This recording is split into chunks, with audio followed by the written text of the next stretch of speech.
Prince Harry, 37, will cover his lifetime in the public eye, including his time in the military, marriage, and fatherhood. The Duke of Sussex, said the memoir, to be published by Penguin Random House, will be written not as the prince he was, but as the man he has become. But royal expert Richard Kay has claimed Prince Charles is dreading the release of the book as it stands as a constant reminder of Princess Diana.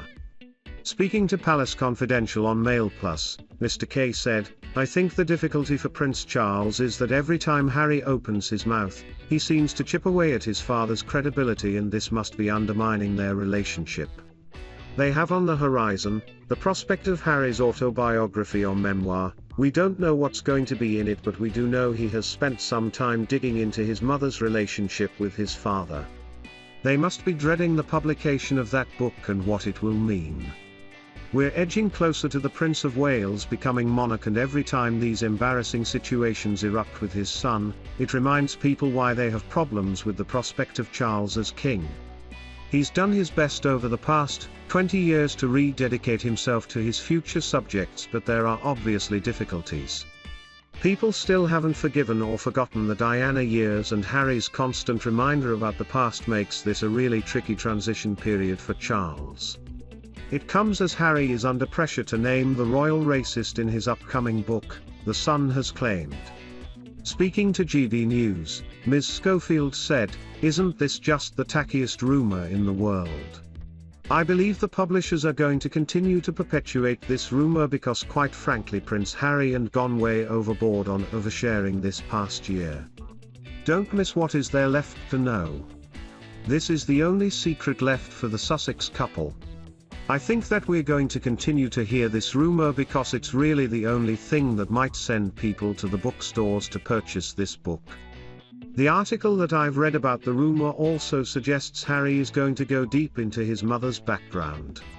I love that idea. I think this is a great opportunity for Harry to brand himself as a leader and as somebody worthy of giving us guidance and advice on how to be better humans. Unfortunately, if he goes this route, it really looks tacky. It's going to completely sever his ties with his family, especially his brother. I think his brother will be disappointed in him if they continue with this narrative.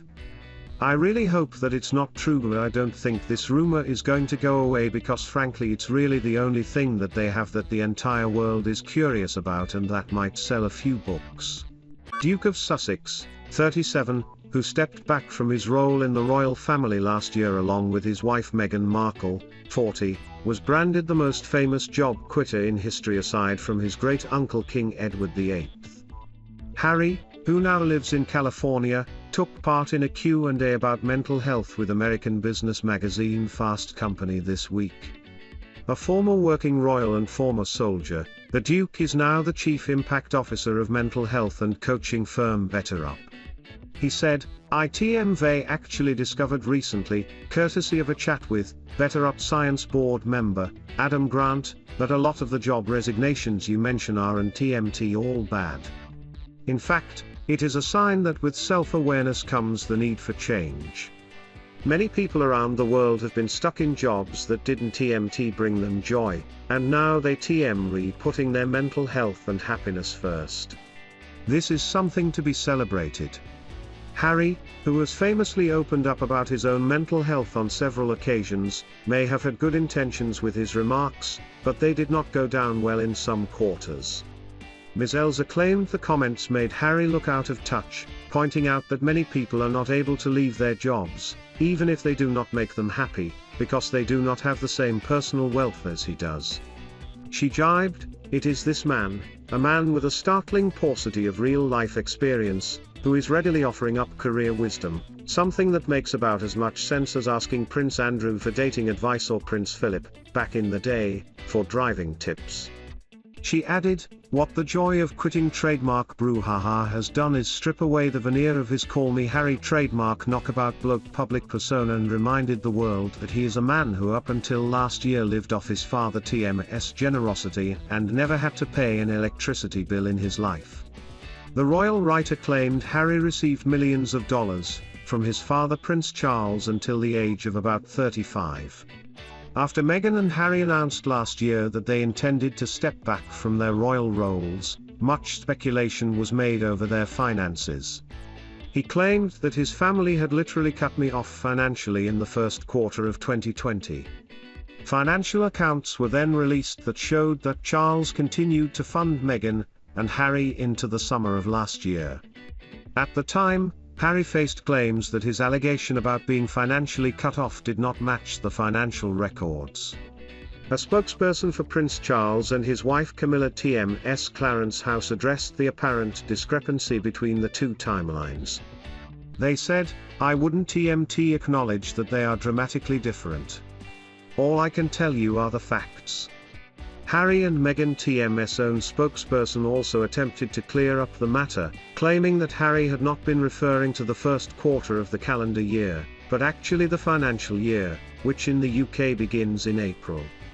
They said, "You are conflating two different timelines and it's inaccurate to suggest that they're a contradiction." Harry also paid a large amount of money into the sovereign grant last year to cover the costs of his and Meghan TM's refurbishment of their former home, Frogmore Cottage, which had been paid for by the taxpayer. Sky News reported that Harry TM's £2.4 million repayment also included rent the couple had accrued at Frogmore Cottage. Ms. Elsner added that Prince William now looks like the golden child after his brother TM's various controversial media appearances, especially with his new Apple Fitness Plus Time to Walk series. She claimed the contrast between what the two are doing is stark and even suggested it may be embarrassing for Harry. Duchess of Cambridge hosted the festive event, which was attended by a number of members of the royal family, at Westminster Abbey in London on Wednesday. The carol concert is set to be broadcast on ITV on Christmas Eve at 7:30 p.m.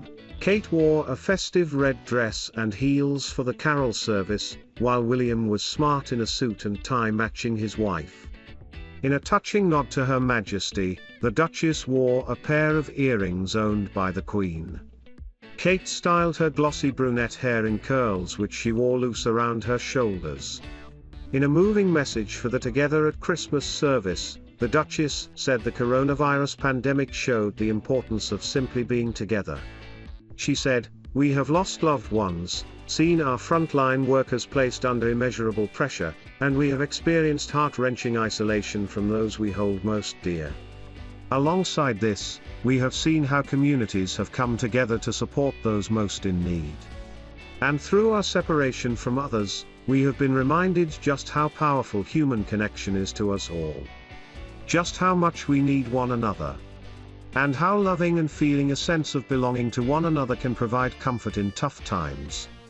The importance of simply being together." Kate added, "Christmas is a time when we can reflect on the past, listen to one another, focus on the relationships that nurture us and build our resilience, so we can look forward to a brighter shared future." The royals were out in force with Sophie Wessex, Zara, and Mike Tindall, Princess Beatrice, Edoardo Mopelli-Mozzi and Princess Eugenie joining the Cambridges. Carol Middleton, Pippa Middleton, James Middleton and his wife Alizé Thevenet were also seen arriving at the event. The concert reflects on the challenges of the COVID pandemic and pays tribute to the people and organizations who have supported communities throughout. Carols were sung by the Westminster Abbey Choir as part of the festive event.